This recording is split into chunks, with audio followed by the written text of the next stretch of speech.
도시 한복판. 시커먼 연기와 함께 불길이 치솟고 있다. 신속한 화재 진압에도 높은 건물은 순식간에 화염에 휩싸인다. 집에서 불날 수 있다고 생각한 적 있습니다. 아니요? 원래는 없었죠. 원래는 없었는데 그거 이렇게 사고 나고 이런 걸 보면서 아, 그럴 수도 있겠구나. 부주의가 부르는 수많은 화재들. 특히 도심에서의 화재는 그 피해가 더욱 커지고 있다.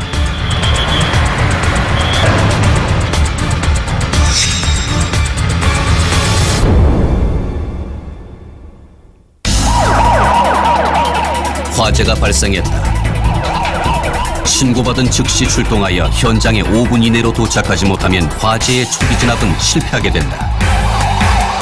특히 도시의 화재는 이 골든타임을 놓치게 되면 수많은 인명과 재산 피해를 만드는 대형 화재로 이어질 수 있다.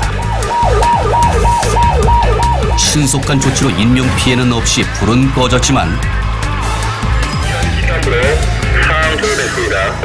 한 가족의 보금자리는 한순간에 채로 남게 되었다. 우리나라는 매년 4만 건 이상의 화재가 발생하는데 2015년에 발생한 화재로 인해 2천여 명의 인명과 4,300여억 원의 재산 피해가 발생했다. 특히 도시에서 발생하는 화재로 인해 그 피해 규모는 커지고 있다. 많은 사람들이 한 건물 내에 또는 한 지역에 모여 사는 아주 독특한 그런 특징이 있어서 이런 곳에서 이제 화재가 나면 사실은 작은 데서 화재가 나면 작은 인력이 이제 피해를 보지만 이렇게 많이 모여 있는 곳에서 화재가 일어나면 엄청난 그런 인력들이 또는 재산들이 피해가 되게 이렇게 돼 있습니다. 도심에서 생활하는 사람들 대부분 자신이 사는 공간의 위아래에 다른 사람들이 살고 있고 일하는 일터 또한 마찬가지다. 만일 실수로 화재가 발생했다면 그건 한 사람의 피해뿐만이 아니다. 수많은 사람들의 생명과 재산에 피해가 돌아가게 되는 것이다. 많은 건물들이 초고층화되고 밀집화되는 도심. 이러한 건물에 화재가 발생했을 때 그 피해가 치명적으로 커지는 근본 이유는 불이 가지고 있는 고유의 특성 때문이다. 그래서 기본적으로 불이 나면 이 연기는 위로 올라가는 게 기본적인 특성입니다. 자연 그 대류 현상에 의해서 위로 올라가게 되고 또 천장에 도달하면서 아래쪽에서는 열이 나면서 압력이 굉장히 높아지면서 이 압력이 공기를 밀어내거든요, 위로. 그러니까 굉장히 빠른 속도의 연기가 천장 위로 흘러가면서 이제 계속해서 위로 올라가게 돼 있는 거죠. 사실 우리 주변에서는 우리가 알게 모르게 수많은 화재가 일어난다. 많은 사람들이 사용하는 건물, 화재 안전을 위해 건물을 지을 때부터 대비하는 방법은 없을까?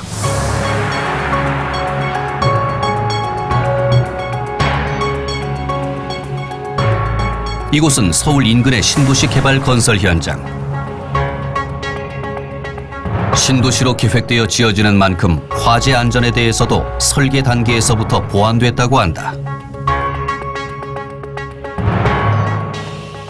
건설 현장에서도 혹시 발생할 수 있는 화재 안전 사고에 대비하고 있다. 현장에서 실질적으로 할 수 있는 거는 그 불연제 사용하는 것밖에 없습니다. 불연제란 불에 안 타는 건축 재료를 말한다. 이 건물의 경우 외부 벽을 둘러싸는 단열재 등을 불연제로 사용함으로써 현장의 안전이나 완공 후 화재로부터 안전할 수 있도록 대비하고 있다.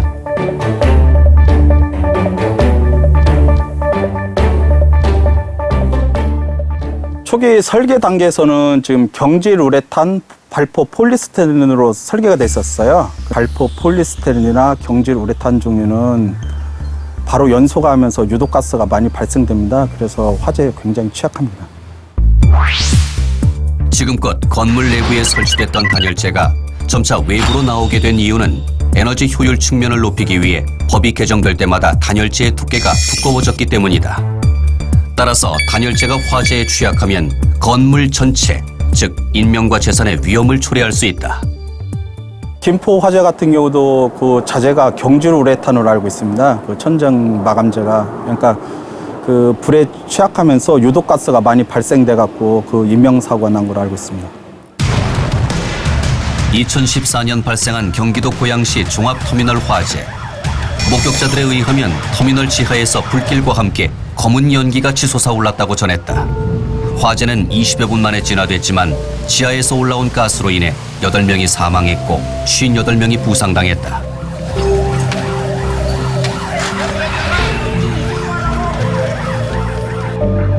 그리고 2008년 경기도 이천시 이천 냉동물류 창고 화재.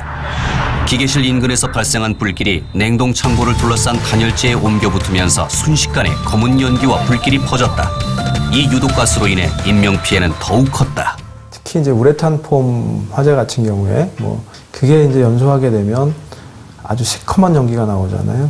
거기서 많이 발생되는 게 이제 포스킨 가스가 발생됩니다.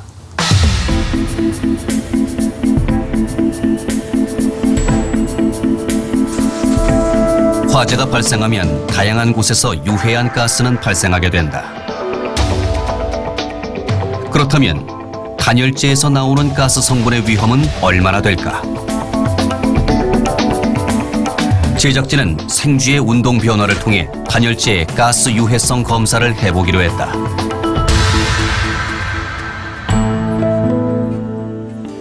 일정한 열원을 이제 시편에 가하게 되는데 그때 연소가스가 발생하게 됩니다. 그 연소가스를 시험용 마우스에 노출시켜서 그 시험용 마우스의 행동 정지 시간을 측정하는 시험입니다. 약 22cm의 우레탄 폼 단열재. 이 정도 크기는 우리가 사는 공간의 아주 작은 일부에 해당한다. 여기에 열을 가하게 되면 단열재에서 나오는 성분들이 쥐들이 운동하는 공간으로 이동하게 된다.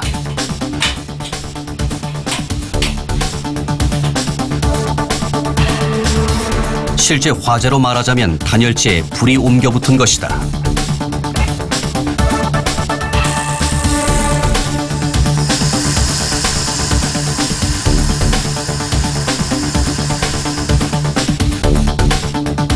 단열재에 열을 가하자마자 검은 연기가 나오는 것을 볼 수 있다.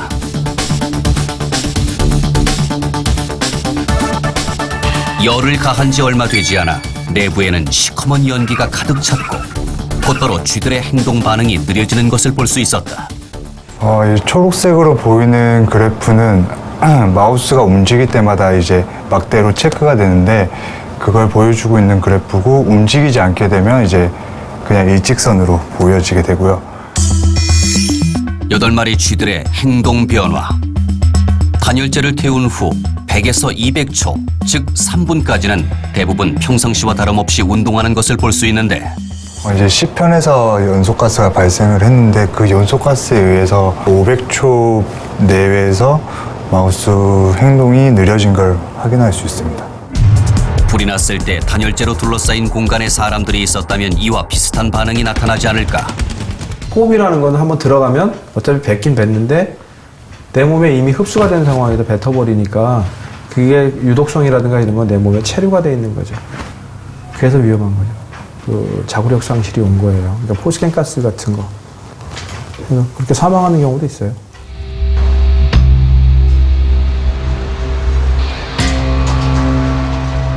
경기도 성남시. 현재 공사 중인 이 건물은 지난 12월 아찔한 화재가 발생했던 곳이다. 저녁 8시경 건물 2층에서 원인 모를 화재가 발생했고 그 불길은 순식간에 번져 온 건물을 태웠다.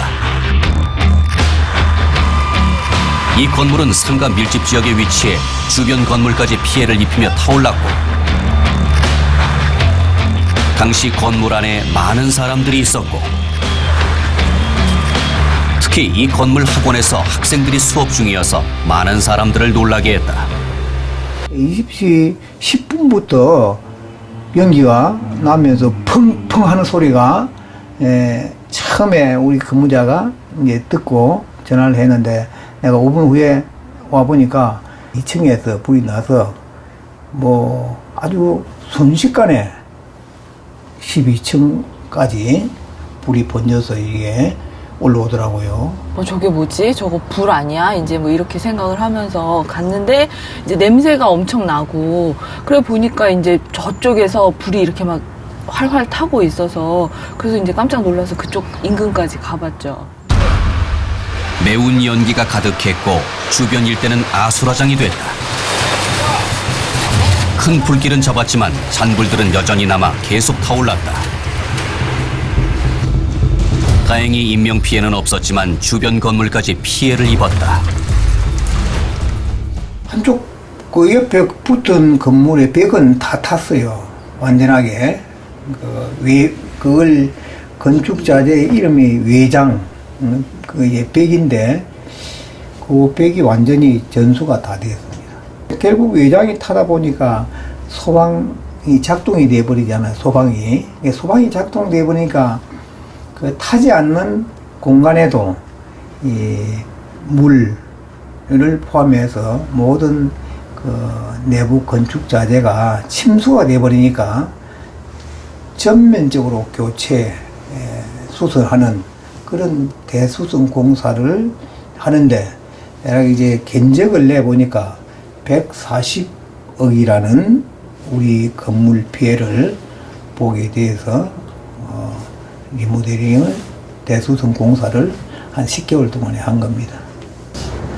우선 건물을 지을 때 이제 불연성으로 좀 이렇게 안 타는 걸로 그런 재질로 했으면 좋겠고, 그리고 또 그 소방법 이런 거 있죠. 그런 거 있으면 그런 거에 맞춰서 이렇게 건물을 제대로 법대로 지었으면 좋겠다는 그런 바람이 있죠. 당시 분당 화재뿐만 아니라 많은 피해를 속출한 건물 화재로 건축법에 대한 개정이 요구되었다. 화재 사고는 연평균 4만 건 이상 발생하는 상대적으로 빈번하게 일어나는 사고이고, 이 경우에 주요 원인이 건축물 필로티 천장재와 외부 단열재로 지적이 됐었기 때문에 대형 화재 사고를 예방하기 위해서 단열 성능 기준을 개정하게 되었습니다. 우선 건축물 외부 마감 재료는 기존에는 이제 30층 이상의 건축물에 대해서 규정을 하고 있었는데, 이제는 6층 이상의 건축물에 대해서 단열재를 포함해서 외부 마감 재료에 대해 준불연 재료나 불연 재료를 사용하도록 되어 있습니다. 국민들의 안전에 대해서 어느 나라보다 철저한 독일. 화재뿐만 아니라 교통, 사회 전반에서 안전을 최우선으로 생각한다. 안전이라는 수식어가 붙는 독일에서 화재에 대해서는 어떻게 대처하고 있을까? 이곳은 베를린 북부에 위치한 소방관청. 고층 건물이 점점 많아지고 있는 문제에 대해서 어떤 방식으로 화재를 예방하고 안전을 지키는지 알아봤다. 수시로 모의 훈련을 하는 독일 소방대원들. 독일의 경우 소방 인력을 뽑는 대신 그 인력을 지역 주민을 활용해 자율 소방대로 채운다. 이렇게 배치된 지역 주민들은 자신의 주변 지역에 화재가 발생했을 때 소방대원 역할을 하게 된다. 화재 시 사람들이 사망에 이르는 것은 불보다 연기 질식. 이 훈련을 통해서 연기에 질식한 환자를 살릴 수 있는 방법을 배우게 된다. Ich glaube, ganz besonders wichtig ist, dass sie über die ganze Fläche überall Feuerwehren zur Verfügung haben. In jeder großen Stadt, ja, auch in kleineren Städten, auch wenn es nur freiwillige Feuerwehren sind. Aber sie sollten überall Feuerwehren zur Verfügung haben. Ja. 결국 지역 주민이 소방대원이기 때문에 어떤 건물에서 화재가 발생해도 소방대원이 한두 명씩은 배치되는 셈. 따라서 화재 시 빠르게 대처할 수 있다.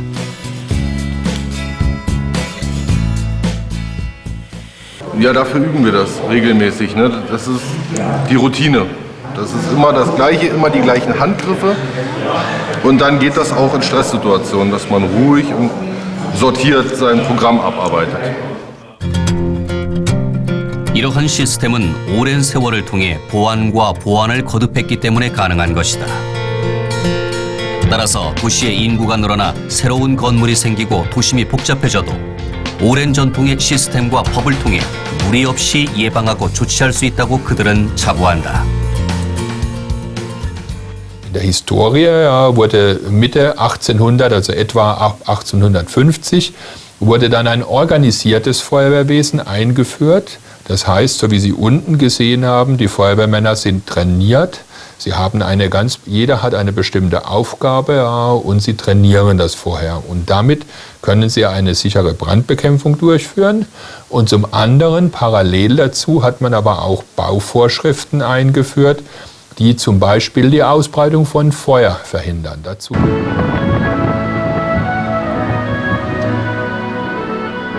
다양한 건물들이 공존하는 독일. 화재 발생 시 건물의 안전을 지키기 위해 어떻게 대처하고 있을까? 관계기관을 찾았다.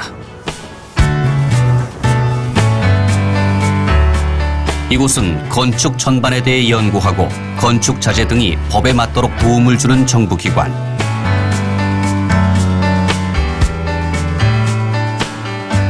건물 안전 관련 담당자인 페테 프로셰크 박사를 만났다. Forschungsbereiche sind die relevanten Bereiche, die die Sicherheitsaspekte nach den Landesbauordnungen ansprechen. Das ist zum einen die mechanische Sicherheit und Standfestigkeit. Also Gebäude dürfen nicht einstürzen, um es mal plakativ zu sagen. Der Brandschutz, Umweltschutz, Gesundheit, Hygiene, ein großer Bereich. Schallschutz und Wärmeschutz bzw. Energieeinsparung. Das sind die großen Bereiche, die durch unsere gesetzlichen Regelungen im Bereich des Bauens. Was ist Ihrer Meinung nach das Wichtigste, das bei großen Brandkatastrophen unbedingt kontrolliert werden sollte? Das ist einmal die Brandverhütung, die Verhinderung der Ausbreitung von Feuer und Rauch und als letzter die Sicherstellung der Rettungswege. Dazu folgende Anmerkungen, die die Ausbreitung des Brandes und auch des Rauchs verhindern. Das für eine bestimmte Zeit, und das wäre 30, 60 oder 90 Minuten, die Ausbreitung von Feuer und Rauch über dem Brandentstehungsbereich verhindert wird. Das nennt man auch das Abschottungsprinzip. 독일은 건축물 규제를 층이 아닌 건물 높이로 기준을 정한다. 22m 이상의 건물에는 화재 안전을 위해 반드시 모든 건축 재료를 안 타는 재료, 불연재로 써야 한다. 22m 건물 이상은 불연재로 사용한다? 우리나라처럼 충수가 아닌 22m로 건물 높이를 제한하는 이유는 무엇일까? 여기에는 정확한 것을 좋아하는 독일인들의 성격이 드러난다. Wichtig ist bei Hochhäusern insbesondere natürlich die sichere Gestaltung der Bauteile, dass also die Bauteile feuerbeständig sind. Die Rettungshöhe liegt bei Leitern der Feuerwehr bei 22 Metern. Und diese Definition richtet sich unter anderem auch nach der Rettungshöhe der üblichen Leitern.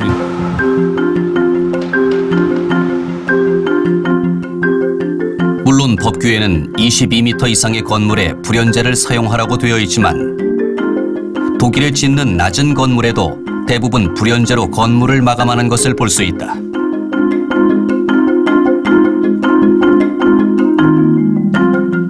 이런 독일인들의 안전에 대한 생각을 반영하듯 건축 자재를 생산하는 업체들도 안 타는 소재, 불연재에 대한 연구가 활발하다. 그리고 국가에서는 불연재 등급을 통과하는 기준을 까다롭게 해 국민의 안전을 지키고 있다. Ja, Prüfungen an Bauprodukten werden in der Regel in kleinmaßstäblichen Prüfverfahren durchgeführt. Jedes Prüfverfahren liefert letztendlich nur verwertbare und sinnvolle Ergebnisse, soweit das zugrunde liegende Modell mit der Wirklichkeit auch übereinstimmt. Das ist zum Beispiel bei Wärmedämmverbundsystemen in den kleinmaßstäblichen Prüfverfahren nicht mehr vollumfänglich gegeben. Aufgrund der heutigen angewandten Dämpfstoffdicken oder auch hinsichtlich weiterer konstruktiver Einbauten in den Wärmedämmverbundsystemen können diese nur in großmaßstäblichen Versuchen entsprechend geprüft werden und auch beurteilt werden. 프랑크푸르트에 있는 한 대학의 건축 현장. 외부 마감이 한창 진행 중에 있다.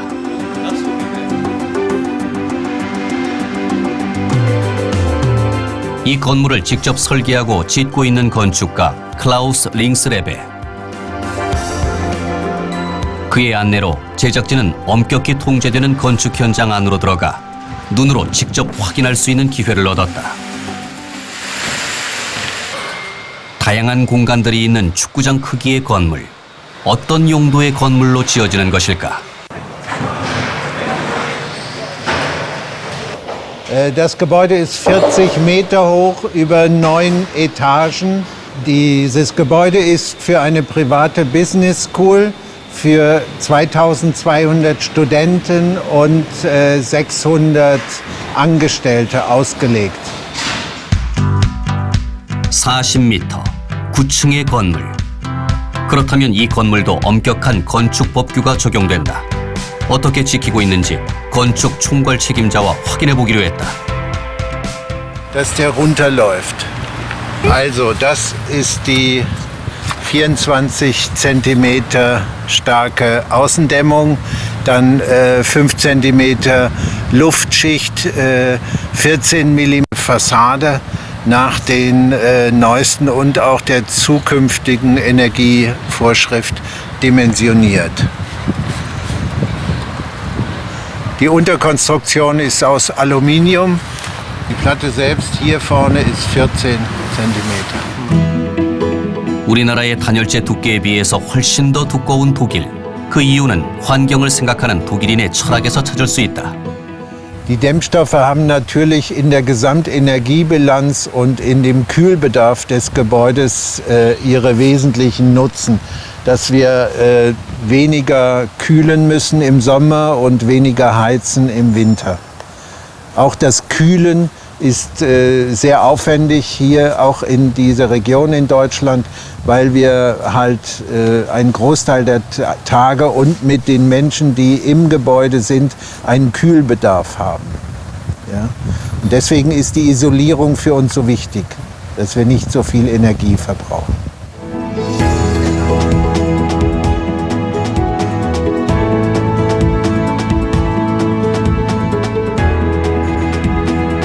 Weil wir die große Mall haben, weil wir den Hochhausrichtlinien unterworfen sind, weil es ein öffentliches Gebäude ist, haben wir ganz strikte Regularien in Brandschutz und dürfen nur nicht brennbares Material verarbeiten.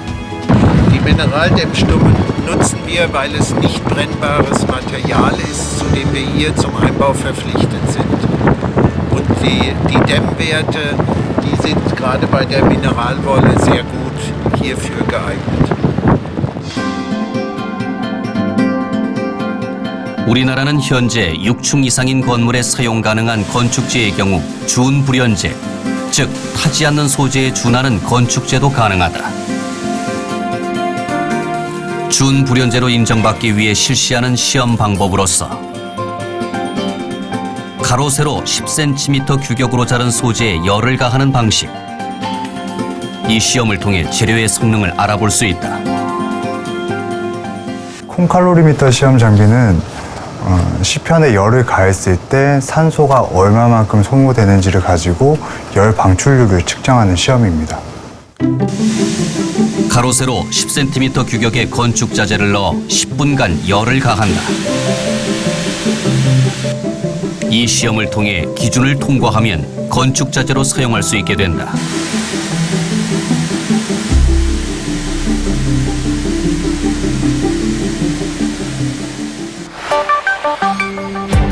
독일의 경우 건축 자재에 대해 어떤 방식으로 인증해 주는지 확인해 봤다. 이곳은 브라운슈바이크 지역에 있는 한 공과대학. 이런 건축 자재 테스트 기관들이 독일 곳곳에 있어서 제품들의 성능을 시험할 수 있다. 독일의 경우 건축 자재 테스트는 재료만 가지고 하는 것이 아니라 건물처럼 실물과 똑같은 조건을 만들어 건축 자재를 테스트하는 것이다. Und was Sie hier an dem Rand sehen, das sind Auslässe von Ölbrennern. Und die Ölbrenner, die können gesteuert, geregelt werden, sodass eine bestimmte Temperatur hier in der Brandkammer, das ist unsere Einheitstemperatur-Zeitkurve, ein bestimmter Verlauf der Temperatur gefahren wird, die in Deutschland, aber auch europäisch standardgemäß eingesetzt wird, um Bauteileversuche zu machen. Diese Kammer ist aber multifunktional. Wir haben ja auch ganz andere Prüfungen gemacht. Es werden nicht nur Stützen geprüft, sondern es werden auch Wände, Abschlüsse geprüft. Wir haben hier mal eine Büroeinrichtung, also mit Tischen und mit Computern und mit Stühlen, alles was zu einem Büro gehört, aufgebaut. Und dann gab es eine Stelle, wo es angefangen hat zu brennen. 실물 그대로 하는 시험은 독일뿐만 아니라 유럽 전역에서 실시하고 있다. Und mit diesen Brandlasten einer Holzkrippe, stellvertretend zum Beispiel für einen Müllcontainer, hat man Versuche durchgeführt. Und in diesen Versuchen hat sich gezeigt, dass es zweckmäßig und notwendig ist, zusätzliche Brandriegel, das ist eine sehr übliche Technik in Deutschland, die Ausbreitung in Fassaden im Brandfall zu verhindern oder 이 시험의 결과를 기관에 제출해야만 제품으로 인정을 받을 수 있게 된다. 만약 시험에서 통과하지 못한 건축자재는 연구기관과 협력하여 성능 보완 실험을 꾸준히 하면서 기능을 보완하게 된다. 지금 새롭게 개발하고 있는 불연 단열재. 그러나 어떻게 만들어지는지는 제품으로 개발될 때까지 비밀이라고 한다.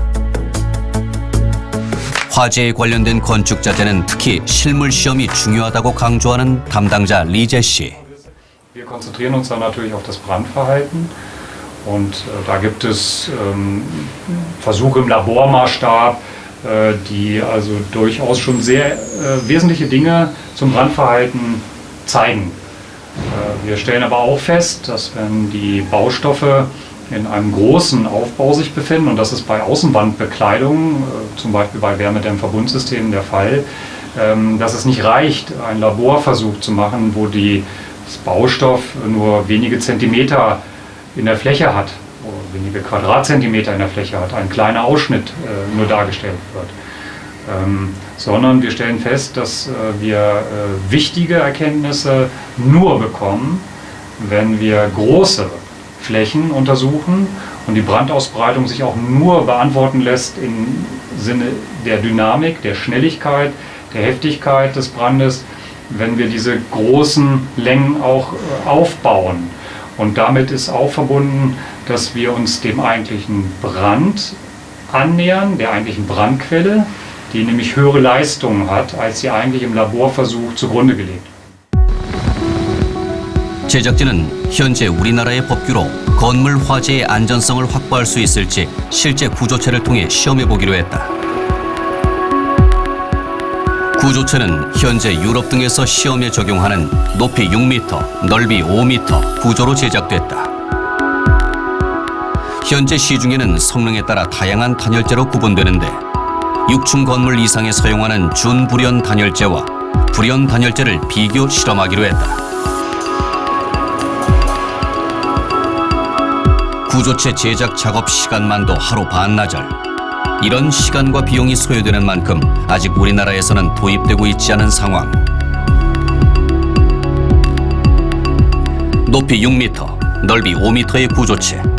우리나라에서 현재 짓는 건축물과 똑같이 벽, 단열재, 외부 마감재로 마무리했다. 우리나라에서 현재 실시하고 있는 시험과 구조체 시험은 어떤 차이가 있을까? 자그마한 시편 실험이다 보니 이 소재에 대한 단순한 화재 특성은 우리가 측정을 할 수 있지만 이것을 가지고서 건물 구조체에 적용을 했을 때 과연 얘가 화재가 났을 때 과연 뭐 무너짐 현상이라든지 기타 이외 부수적으로 딸려올 수 있을 만한 안정성을 저희가 확인하는 데에는 다소 좀 무리가 좀 있습니다. 화재가 발생했을 때와 동일한 상황. 화기는 불이 발화해 최대 온도를 유지하고 서서히 꺼지는 상황으로 재현했다. 먼저 준불연 단열재로 시험을 시작. 불길은 금세 외장재를 태우며 치솟고 있다. 빠른 속도로 건물의 외벽을 타고 오르는 화염.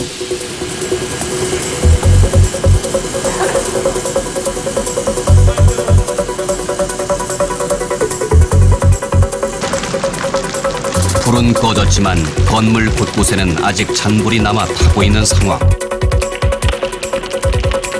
1시간이 경과한 후에도 불씨가 되살아나 마지막 잔재까지 태우고 있었다.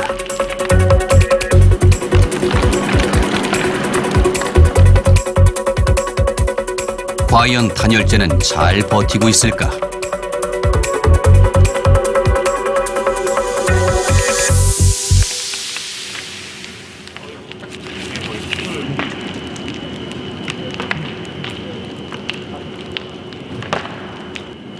일단은 불꽃이 전반적으로 화염이 전반적으로 불꽃이 단 부분들은 거의 소멸이 됐다고 보여지고요.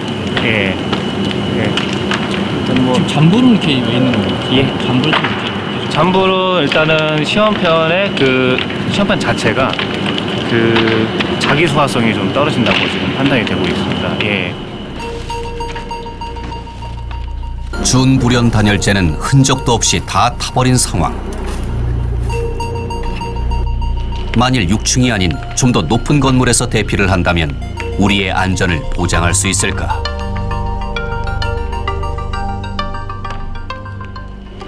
본 실험 결과로만 보고 본다면 화염 확산이 그렇게 많이 지연된 것처럼 보이지는 않습니다. 사람들이 대피할 수 있는 초기 시간을 어느 정도 확보해 줄 수 있는 데는 그나마 도움이 좀 됐을 거라고 생각을 하지만 안전을 하는 사람의 입장에서는 이보다 조금 더 덜 탈 수 있는 재료를 사용을 하는 것이 좀 더 바람직하다고 생각을 하고요.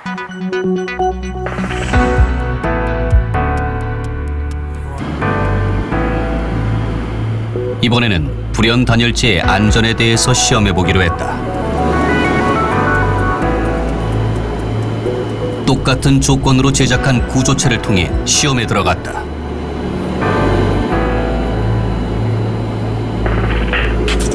같은 두께의 불연 단열재. 시험이 시작됐다.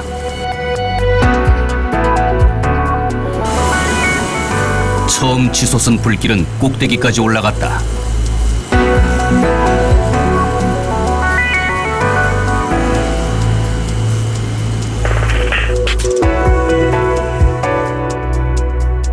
그런데 불이 꺼지기도 전에 벽면의 불길이 소강 상태를 보이기 시작했다. 외벽은 불의 열기에 다 타버렸지만 불연 단열재는 그대로 남아있는 상황. 그을린 흔적만 보일 뿐 형태 그대로를 유지하고 있다.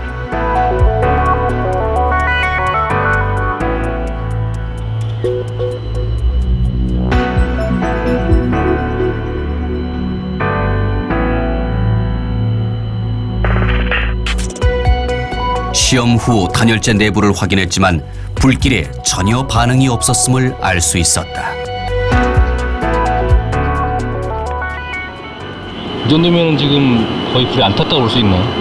거의 재료가 딱 육안상으로도 보시기에 딱 거의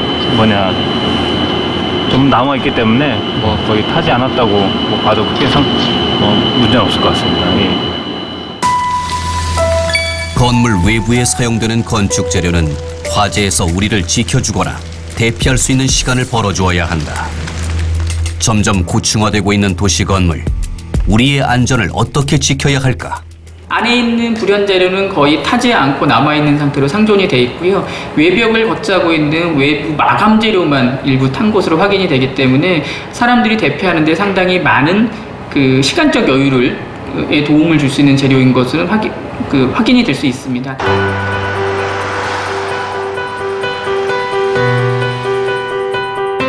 하루에 약 100여 건 이상 발생하는 화재. 그 규모는 점점 더 대형화되고 있다. 이를 과학적으로 분석해서 인명과 재산을 지키기 위한 소방대원들의 교육이 실시됐다.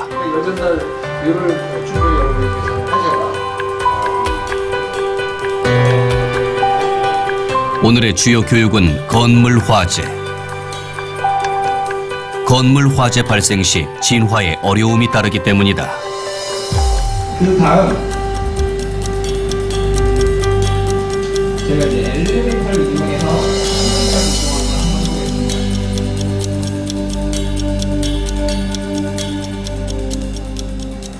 단열재 자체에 이제 보통은 그쪽으로 물이 침투하지 못한 경우가 많습니다. 내부에서 화재가 발생하게 되면 저희가 이제 외부에서 우리가 소화수를 쏘면서 화재를 진압해야 되는데 물 자체가 침투할 수가 없습니다. 그렇게 되면 계속 화재는 발생하게 되고 계속 상부 쪽으로 이제 건물이 대형화되어 있으니까 불은 무조건 위로 올라갑니다. 위로 올라가는 거기 때문에 좀 더 크게 더 확산되고 규모가 큰 화재로 이어질 수가 있습니다. 대형 건물의 화재는 발화가 시작된 곳을 찾는 것이 관건. 그러나 빠르게 확산하는 불의 특성상 쉽지만은 않다. 화재 조사관들인 경우에는 화재가 나게 되면 그 화재가 날 수 있는 그 점화원하고 그다음에 점화 원인을 찾아내는 게 굉장히 중요합니다. 그래서 그 현장을 이제 재현 실험을 해서 가장 그때 화재가 났을 때와 유사한 형태로 그 상황을 재현하면서 이제 화재 원인을 찾게 되는데 컴퓨터상에서 그 화재가 일어났을 때의 상태와 똑같이 이렇게 모델링을 하고 또 그 상태에서 화재를 한번 만들어 보는 겁니다. 만들어 보면서 화재가 실질적으로 어떻게 그 화염이 전파되고 연기가 어떻게 퍼져나간지를 미리 이렇게 시뮬레이션을 해보면 이 화재 조사관인 경우에는 어디서 화재가 났다라는 것을 이제 예측할 수 있고 분석할 수가 있죠. 화재에 대한 안전성이 요구되는 이유는 또 있다. 우리는 더 이상 지진 안전 국가가 아니기 때문이다. 전국을 강타한 지진으로 곳곳이 흔들리고 무너지면서 수많은 시민들이 처음 겪어보는 공포에 밤새 떨어야 했습니다. 지난 9월 한반도를 강타한 강도 6.8의 대규모 지진. 많은 사람들이 흔들림 속에서 공포를 느끼는 순간이었다. 문제는 지진이 화재를 동반한다는 것이다.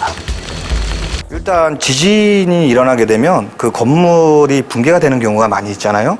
붕괴가 된다던가 또 흔들림이 많다던가 이렇게 되게 되면은 그러한 건물에서 사용하는 도시가스 이러한 가스가 붕괴나 흔들림으로 인해서 누출되는 경우가 많죠. 거기에 전기 설비 같은 데서 스파크가 튀기게 된다면 폭발성 가연성 가스와 점화원이 합쳐지게 됩니다. 그러면서 이제 폭발적 연소를 하게 된다고 하면 또 그러한 붕괴로 인해서 다치거나 테러가 많이 붕괴되어 있을 때 테러 대피를 할 수 없게 되고 이러한 폭발성 연소로 인해서 많은 인명피해가 함께 동반될 수 있는 그런 화재로 번지게 됩니다. 지진이 잦은 일본. 여러 가지 이유로 화재에 쉽게 노출된 상황. 과연 어떻게 화재에 대비하고 있을까?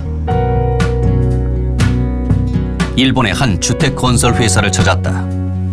안녕하세요. 이 업체는 단층 주택에서 다세대가 사는 아파트까지 다양한 건물을 조립식으로 지어 공사 기간을 최소화하는 건축 방식이 특징이다. 주택 화재나 안전에 대해서는 어떤 대책을 세우고 있을까? まず我々が一番大事にしていることは、日本というのは非常に地震大国です。お客様がたくさんのお金を使って建てたお家が、繰り返す大きな地震があっても壊れない住宅にすること、これを住宅屋さんの一番大事な使命と考えて住宅作りに取り組んでおります。 이 주택회사에서 자체적으로 실시하는 지진 대비 실험. 실제 주택으로 안전성을 테스트하고 있다. 지진 발생 시 화재 요인에 대한 대비 방법을 알아봤다. ガスの場合は流してますとガスが漏れて危険ですから必ず揺れが起きるとガス事業者さんは供給をストップしますが電気の場合はできるだけ電気を送ろうとしてますけど、地震時にはやむを得ず停電が起きますね。 지진 발생 시 화재 예방을 위해 일본 정부와 건설업체의 대처는 무엇일까? 内部からの炎の発生これを部屋の外に出さないいわゆる内装を不燃化してありますそれから外からの火災に対してもらい火をしないということで外側も不燃化をいたします、そうすることで失火時の近所への延焼あるいはもらい火っていうのを防ぎますこちらがですねパノホームの外壁壁の構造でございます。一番表側は、仕上げのタイル、将来塗り替えの必要のないタイルで仕上げてあります。その裏側には不燃の外装材があります。でさらに壁の中にはご覧のように断熱性を確保するためにいっぱいいっぱいのロックウールが入っております。こちらに見えるのが壁のフレームの鉄です。さらに奥には構造の柱、鉄骨の柱が入っております。 우리나라는 지난 2015년 대형 화재를 겪으면서 화재 관련 법규가 강화되고 있다.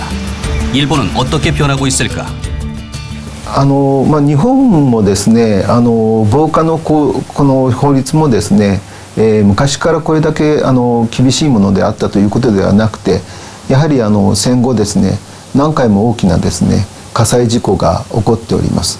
その都度ですね、原因を追求されて、それをですね生かしてですね、防火関係の法律が、それを防ぐための法律に変わってきたという歴史があると思っております。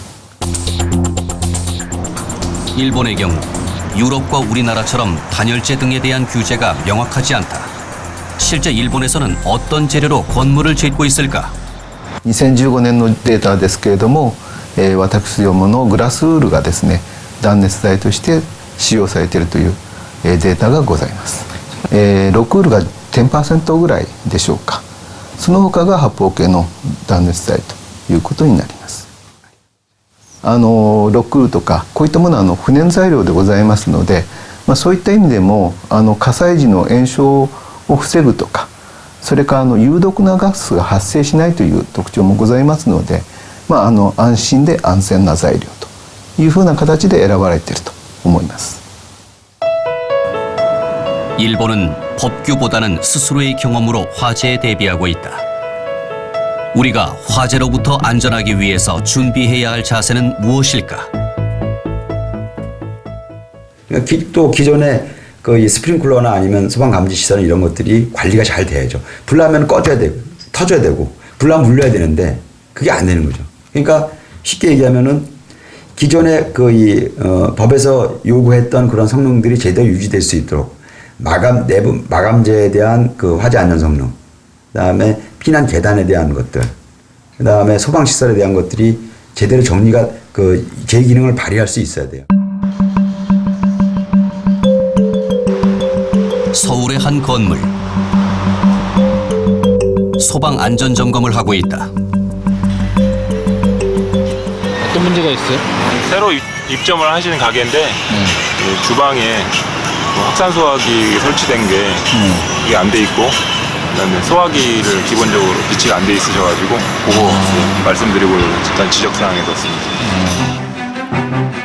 점검을 나올 때마다 귀찮아하는 업주들이 대부분.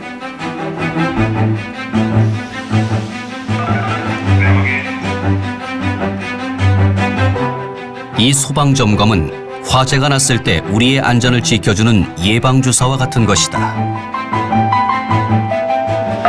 주신반은 잘 고쳐있고 전화 필요 없습니다.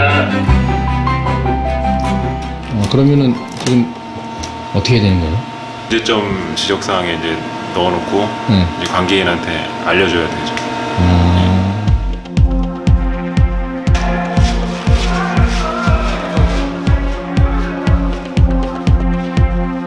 평상시 일에 방해되는 물건으로 취급받는 소화기. 소화기 같은 경우에는 이제 바늘이 있는데 압력계가 있고요. 바늘이 있는데 바늘이 녹색 영역에 녹색 영역을 가리키고 있으면 정상입니다.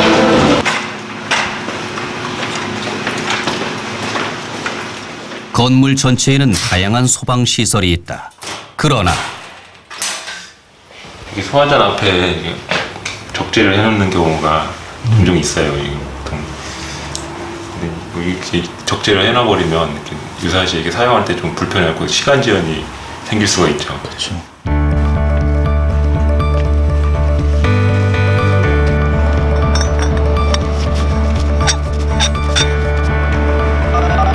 자, 밸브 천천히 개방.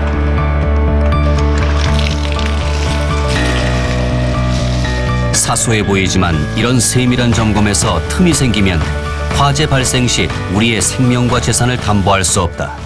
이제 방수압이 이제 약해지면 사실은 실제로 이제 가장 이게 말단 옥상을 말단이라고 가정을 했을 때 가장 이제 방수압이 안 나오게 되면 여기가 이제 그 화염까지 이게 물이 방사하는 그 힘이 약해지고 그 유량도 적게 되기 때문에 불을 유효하게 끄기가 어려워지는 거죠.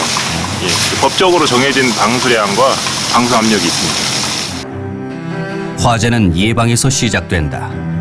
그렇다면 우리는 일상에서 얼마나 대비하고 살고 있을까? 평상시 똑 부러지는 살림 솜씨로 소문난 정미 씨. 가족의 안전과 재산 등에 직결되는 화재에 대해서도 꼼꼼히 대비하고 있을까? 제가 어떤 거 갖고 와야 되나? 드라이기나 고데기를 조금 오래 쓰다 보면 선이 막 접질러져서 벗겨지잖아요. 그러다가 뭐 갑자기 불꽃이 튀기다가 불나는 경우도 있고, 콘솔트에 이렇게 먼지가 많이 쌓이다 보면 그런 경우에도 조금 불날 위험이 있다고 하더라고요. 그리고 주방에서도 이제 뭐 가스레인지는 항상 위험하니까. 이렇게 화재 예방을 위해 철저하게 대비한다고는 하지만 허술한 경우가 많다. 화재 발생 시 대피할 수 있는 공간에 쌓여있는 물건들. 우리가 모르는 사이 우리를 위험에 놓이게 하고 있을지도 모른다. 화재 뭐 나머지 다 마찬가지로 기준이 문제가 돼가지고 최악의 상황으로 간다. 거의 없어요. 얼마나 잘 지키느냐, 얼마나 그거를 관리하느냐가 제일 큰 문제예요. Die Brände sind nach wie vor ja auch zum Beispiel infolge von Fahrlässigkeit, infolge falscher Verwendung von elektrischem Strom, infolge falscher Verwendung von Feuer, sind diese Brände zwar nach wie vor da, aber sie können sich nicht über das Gebäude hinaus ausbreiten, wenn die Gebäude ordnungsgemäß gebaut sind. Und die Tatsache, ja, dass wir auch ab und zu mal sehr große Brände haben, geht oftmals darauf zurück, dass die Gebäude nicht entsprechend der Vorschriften gebaut wurden.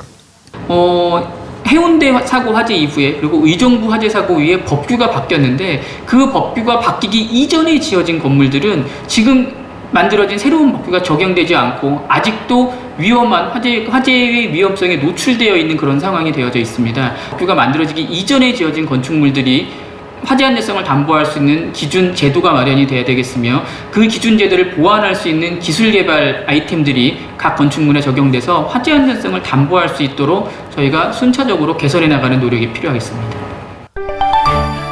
부지불식간에 발생하는 화재. 대구 서문시장에서 발생한 화재처럼 작은 불씨는 엄청난 피해로 돌아온다. 우리는 화재가 일어나기 쉬운 도시에서 우리의 인명과 재산을 지키기 위해 대비를 해야 한다. 이를 위해서는 안전한 법을 세우고 그 법을 지키려는 노력이 필요하다.